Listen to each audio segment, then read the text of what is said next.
Hello everybody, this is Elluwrath playing Dragon Age God. Origins for the first time. Entry darkspawn into our world.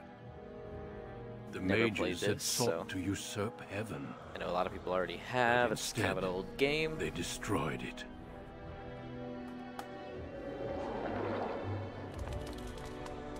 They were cast out, twisted and cursed by their own corruption. They returned as monsters, the first of the darkspawn. The Darkspawn. They became a blight upon the lands, unstoppable and relentless. Ooh, I'm gonna stop that blight. The dwarven kingdoms were the first to fall, and from the deep roads, the darkspawn drove at us again and again, until finally we neared annihilation. Well, they're kind of assholes, aren't they?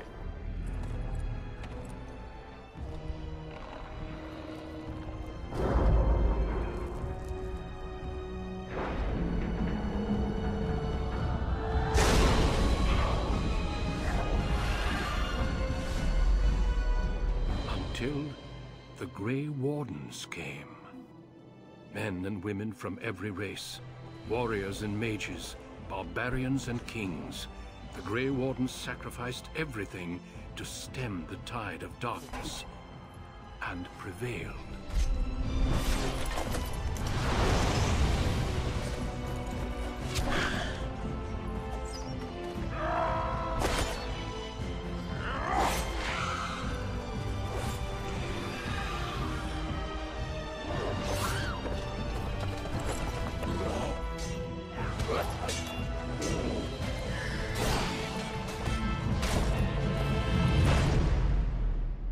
It has been 4 centuries since that victory, and we have kept our vigil.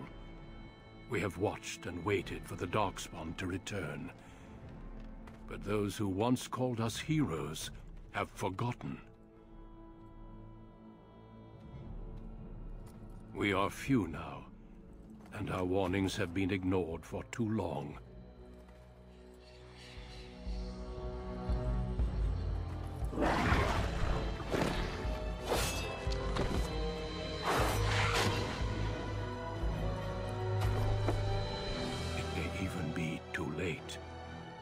For I have seen with my own eyes what lies on the horizon. Maker, help us all.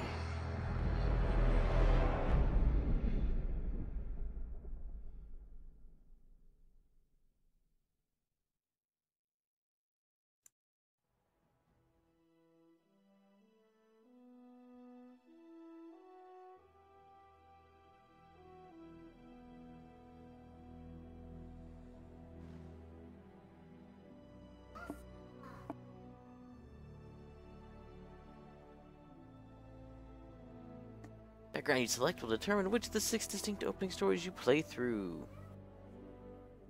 Oh, really? Alright, so let's see. We're gonna go male. What races do we have? Human, elf, or dwarf, warrior, and rogue. I'm all for dwarf warrior. Let's see.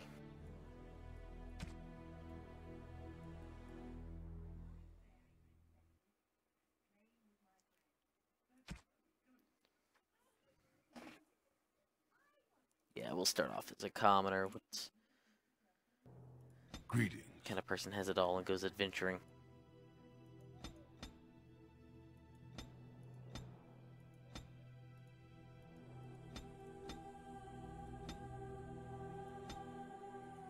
Woohoo! You are handsome, aren't you? Yeah. Kind of like this, some hair.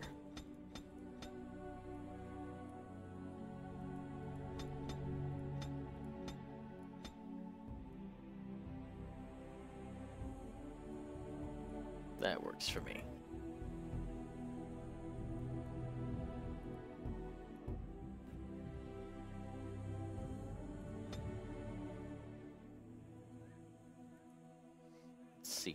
strength. Measure.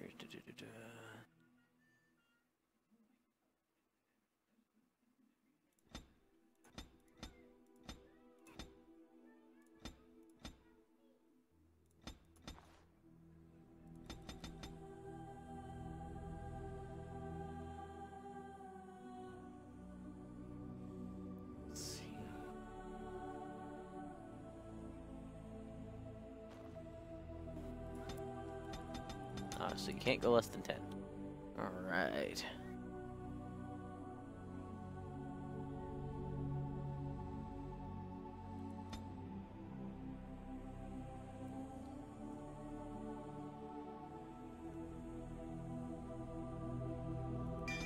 Improve combat training.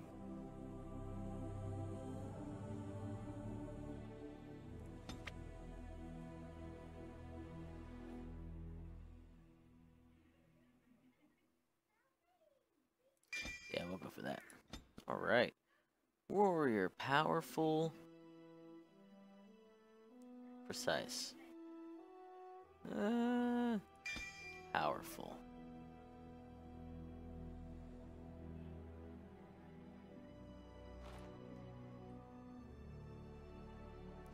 Probably gonna go for two-handed.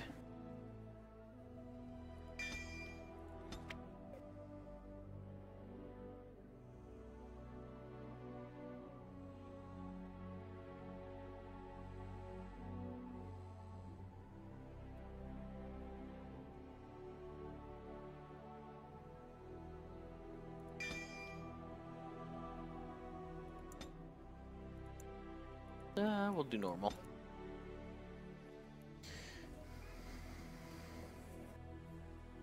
Right click a foe on a to attack. Deep beneath the Frostback Mountains sits Orzammar, Turn on some largest subtitles. and proudest of the two remaining dwarven cities.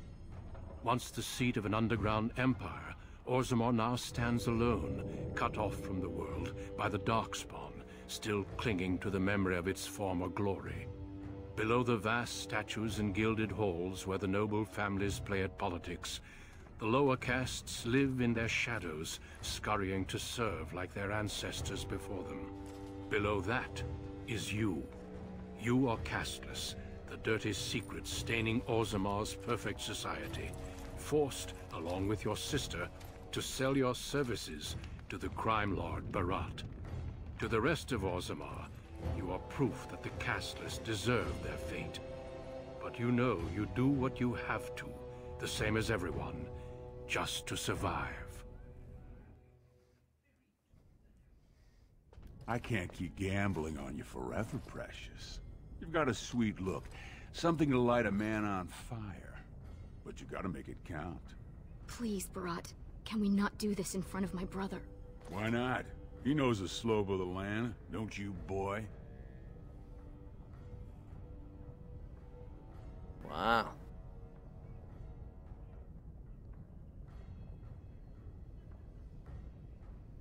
Didn't I tell you not You to? told me a lot of things, not one of which meant more than a fart in a mittens. Before me, your sister was just another duster. Now check her out. Braids down to here, gold-capped teeth. She can recite elf poetry and play the string harp. Every man's dream. All she's got to do is find a lord, squeeze out some kid who looks like him, and we're all living the easy life in the Diamond Quarter. Please, don't get involved. You know that never goes well.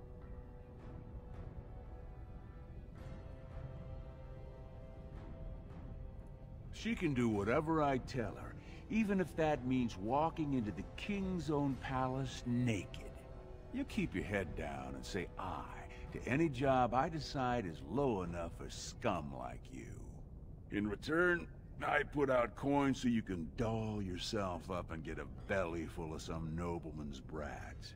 Then you both go free, and I get to join the family and be called my lord for the rest of the little prince's life.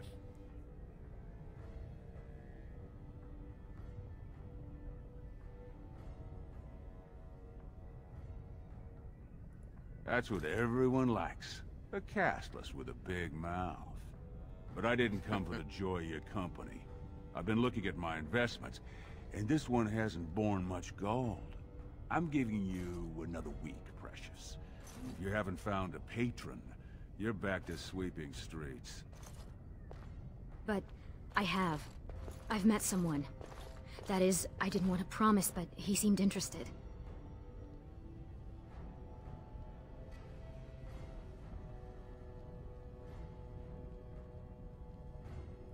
Your buddy Lesky's waiting outside.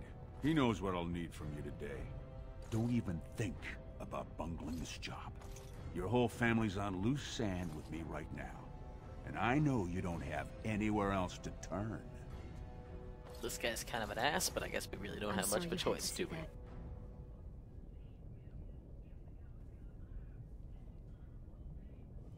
I know. You've always been a good brother. Always tried to protect me. I should have told you. Barat's been warning me ever since 2 of his other girls found patrons at Lord Harrowmont's reception. They've been getting gifts already. Lord Rooston gave Elsie a surface silk gown and she's not even pregnant. Barat's getting impatient.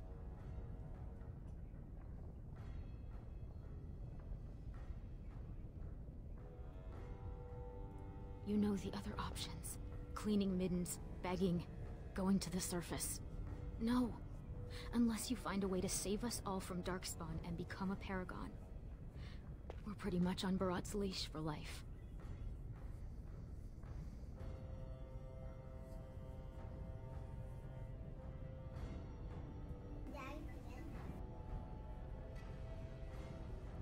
It's sheer folly. One more way the nobles protect their status. They say casteless soldiers are more danger to each other than to Darkspawn. That it's an insult to the smith to let us touch a fine-made weapon. Truly, they just don't wish to insult the warrior caste by showing that given the same opportunities, we could lead an army just as well.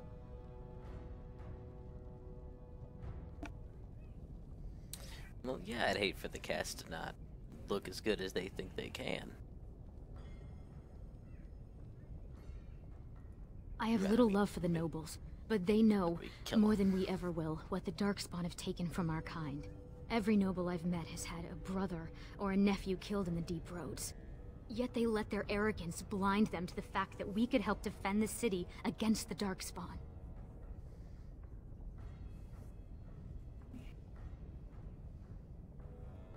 Perhaps, though the thought of falling to cutthroats or dying of plague is hardly more comforting.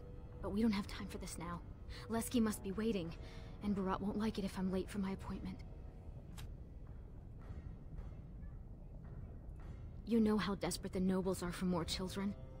They can barely field enough soldiers to hold the walls against the Darkspawn. If I could give one of them a son, the whole house would celebrate, and we'd all be raised up to noble caste to join the family. It's what Barat's betting on. That's why he paid for my clothes. My voice lessons.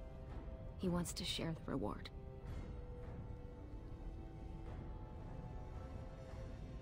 Yes. That is, I hope. He certainly seems charming. He treats me like a real lady, not just someone to tumble and forget. I don't want to say, in case I'm wrong. It just seems too mad to think of one of the most important men in Orzammar with someone like me. Anyway, time is resting, and I need to get dressed. She seems perfectly These fine. fashions will be the death of me. 100 buttons on each sleeve. And Lesky's probably already outside waiting for you.